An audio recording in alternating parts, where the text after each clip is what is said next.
What gets me most excited about this film is the storyline, it's the plot. It's something that you've never seen before. For once, Hogwarts, which is always this very secure, very stable place, which, Harry, Ron and Hermione know they can always go to sort of for safety, and as long as they're in Hogwarts and as long as Dumbledore's there, then they're safe. In this film and in this story, Hogwarts is not somewhere that's safe. The Ministry has decided that they're going to take over parts of Hogwarts, they're going to interfere, they're going to put up new rules, and it's scary and it's dangerous. The textbook she's giving them, they did about 4 or 5 years ago. They are basically just writing lines every single lesson. It's patronising, it's frustrating, and especially for Hermione, because she is so, her whole life revolves around her exams and her books and her schoolwork, and for her OWLs to not be feeling like she's learning what she needs to know, but even more importantly than that, for all of the students to not be learning what they need to learn to defend themselves in a time when I think there's a lot of political unrest. Voldemort is said to have returned, and they're sitting in a classroom writing lines when they want to be learning how to defend themselves because they feel scared and unsafe. I mean, it's kind of about them rebelling against Umbridge and her kind of dictatorship, really. But mainly it's because they're scared. They're really, really scared.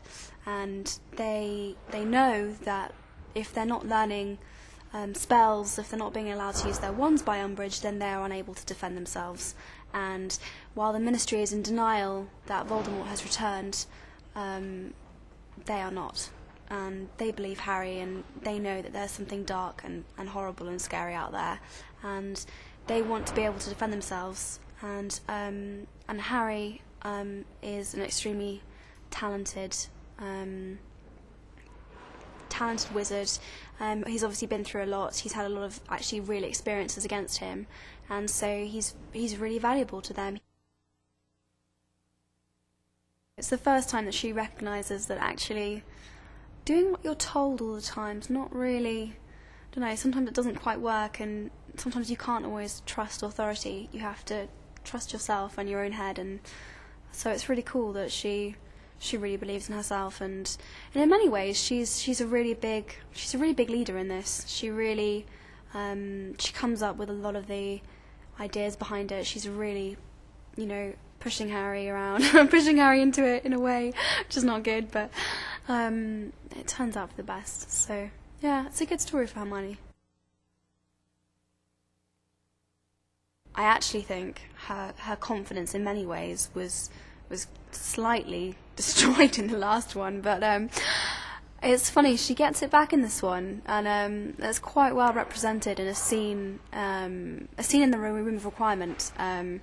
Dumbledore's army meeting, and they're practicing some spells, and Ron comes up and says, "Oh yeah, it's all right. I'll go easy on you."